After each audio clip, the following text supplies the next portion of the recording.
Ladies and gentlemen, welcome to Tech Dad Impact. My name is Chris. Today we're going to be bitching and moaning about the Nintendo Switch 2 and the AAA industry because, that's how we roll today. So let's get to it. And so the Nintendo Switch 2. The thing about that was I was really hyped about the whole presentation. All during the presentation, I was looking at the specs that I was not expecting, like the 120 frame variable refresh rate panel with HDR and 1080p resolution. I mean, that's not very Nintendo-like, but that's what they did, and it looked really good. And everybody who's seen it in person also says that it's a very, very impressive screen, indeed. The other really cool thing was, of course, that now you can chat, but we'll talk about that a little bit more later on. Yeah, you can now chat. There's kind of a Skype, oh my gosh, Discord type of an app available now for Nintendo Switch 2 users. And then, of course, what you have is the NVIDIA-enabled DLSS and all these other Tensor Core capable functions that you have in the Nintendo Switch 2 hardware. And this stuff allows the mobile hardware to punch above its own weight limits, I think, which is a very, very smart decision on Nintendo's side because the first Nintendo Switch was not very powerful at all. I feel like this time NVIDIA's hardware is more matured on the console side, and Nintendo is capable of using these feature sets that NVIDIA has been developing for a very long time now in order to enhance the gameplay and this low power form factor, allowing for more impressive visuals, of course, and more battery time than you would expect from a console like this. It's a very good combo in my opinion. The only thing that really just sours it all down is Nintendo's bad attitude. First of all, the pricing sucks. I don't think the console has to cost $450. It could, and I'd be okay with that if it was just a console. But Nintendo decided to nickel and dime everybody. First of all, the voice chat that I was talking about, the Discord kind of an experience. Yeah, that's going to cost you. I think you have to have the online subscription thing enabled to be able to use this voice chat thing, which is stupid because anybody and everybody can use still Discord if they want to. The other thing that's really pissing everybody off, and me too, is the game pricing. Because now it's all the way up to $80 for a game, which is just pretty insane, especially considering the worth of money today. Inflation is just eating up our savings, and I don't understand how Nintendo expects to sell this stuff to families who've got responsibilities with kids and all this other stuff that we need to pay for. I mean, a single person with a job could obviously buy a Nintendo Switch 2. Of course they can. I'm not going to buy a Nintendo Switch 2, and I'm the core audience for Nintendo. I've got kids, I don't have that much money. I'm not going to be able to dish out $80 every time I want to buy a new game for my kids. And so, yeah, this is stupid. And I'm so happy that the internet is reacting the way it is. Oh, no! I don't think I've ever seen this kind of a backlash against Nintendo, especially when it comes to pricing decisions and so on. The hardware is fantastic. I feel like that's where Nintendo made all the right decisions. The pricing is where they're sucking at it. And I hope that they make better decisions. We do have some precedents with this because the 3DS, I think, was also priced quite high first. And then Nintendo had to bring the price down because it wasn't selling as expected. And so with this case, Nintendo might have to actually back down. And I feel like we should make the decision of not purchasing the console. I know the diehard fans are going to do it, right? There's going to be that certain group of people who are going to do it no matter what because, they don't have money problems or they don't care. So they're going to get that console. But after that, I feel like if everybody just holds out, Nintendo might have to change their strategy and bring the prices down. And here's the reason why I want that to happen. First of all, I want the Nintendo Switch 2 to be a success. I don't want it to be a success for the sake of Nintendo. I want it to be a success so that it can influence the industry to move back to more optimized video gaming. Because right now, things are gotten so crazy, especially on the PC side of the gaming, that it makes no sense to get into PC gaming as an example. If you don't have a PC already, I feel like most people don't have the kind of money or patience to start, gaming on PCs. Here's the first thing, GPUs. GPU pricing is insane. For you to get something like a mid-range or upper mid-range GPU, you're going to have to pay somewhere around $700 to get one, if you can get it at that price. And even then, you're paying for an AMD GPU, not an NVIDIA one. If you want to get an NVIDIA one, you're going to pay more than $1,000 for the privilege of playing your games in RT, which is just, I can't do that in good conscience. Like, I'm not going to buy an NVIDIA card no matter what. And this is the even crazier part then. There are console games, namely Doom, The Dark Ages, and then the new Indiana Jones game that were developed for the Xbox and PlayStation 5, right? Ran fine on those consoles. Brought over to the PC, now they require you to have an NVIDIA card to play them because they want to use the RT features or path tracing or whatever horseshit that they're talking about. These consoles don't have the necessary hardware to actually do it at the level that NVIDIA is doing it, right? So they're doing it somehow in the console space. That's AMD hardware. Why can't I, as a PC owner, play those versions of the game? Why can't you have the AMD capable versions of the game on the PC market? Well, guess why?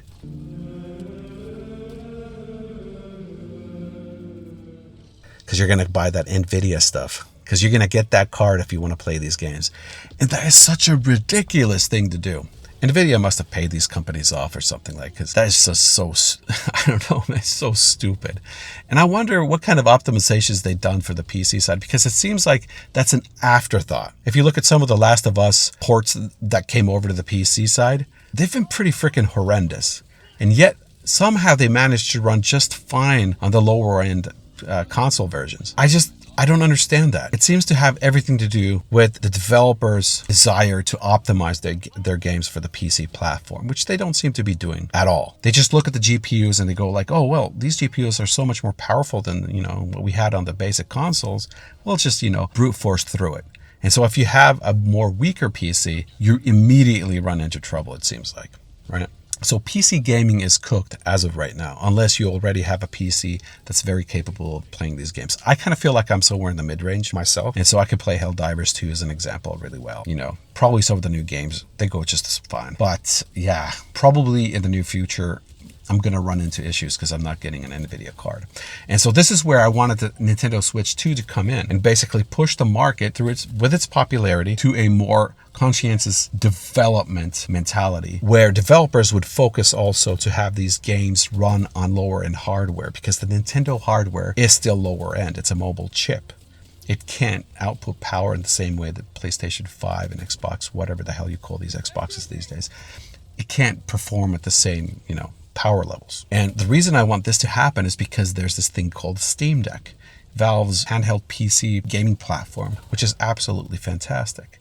I think one of the biggest hindrances for the Steam Deck right now is that there's most games that are not developed with the Steam Deck in mind. I mean, they'll have that verified sticker slapped on it, but that does not mean that the developers targeted the Steam Deck when they made their game. I felt like if they did that, those games would be so much of a better experience on the Steam Deck also. You don't need that 4K textures and all the huge files, which would hopefully bring down, first of all, game files to something that's a lot more manageable. Like if you play Doom as an example, that's like 70 to 80 or 90 gigs of space on your hard drive today. For some reason on the Switch, I think it went down to 60 gigs or whatever, okay?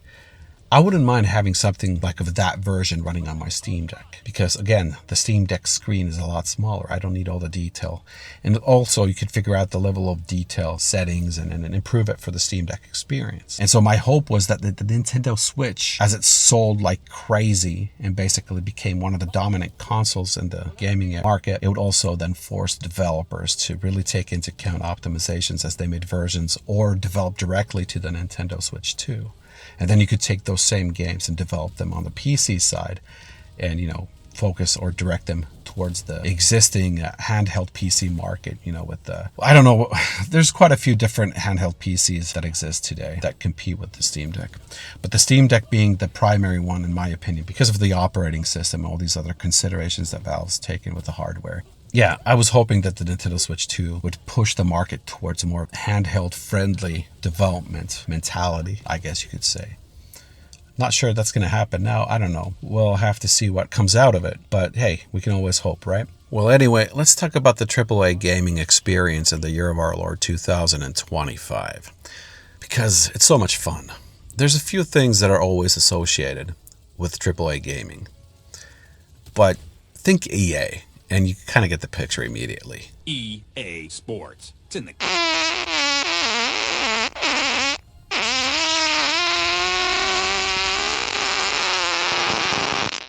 Now, in order to enjoy an EA game, you have to wade through a path of bullshit to get to the actual content. And even that's kind of surrounded by inconveniences, like having to be online all the time, going through their own portals. There's like probably some kind of an anti-piracy software feature that will cripple your frame rates. I don't know. The design in the game is such that everything you do in the game is measured, and it's like having a job. It's like having a second job going into the game world and like completing these monotonous tasks. Well, that might be more Ubisoft's forte, but I feel like EA does that too. Then there's always that store and the advertisement in the main menu. Hey, we've got this stuff. Come and buy it. Come and buy it immediately. That's the AAA experience right there. Takes way too much space. The gameplay experience isn't there to entertain you. It's there it's an excuse for you to go to their store and buy crap, really. And of course, everybody's trying to be Grand Theft Auto's online service, the one that makes $1 billion a year, And not everybody can be that. Not everybody can sustain that user base. Not everybody's game world is as interesting and engaging. And so I don't think like everybody should aim for that. But in the AAA space, open world games and these massive projects where people populate their digital worlds constantly, that seems to be the aim. And they don't really understand that, like, if you're somebody who has got responsibilities, who's got work, relationships, friends, and all that, nobody's got time to devote that amount of time into a freaking video game. And so perhaps the AAA market is geared towards more to the sort of people who don't have friends, who don't have these obligations. I don't know. You're going to have to tell me. Just, drop comments. Let me know what you guys think. But yeah, I wish that we could go more towards the kind of philosophy exhumed by, Baldur's Gate 3 developers. Those guys made an absolutely fantastic single player game.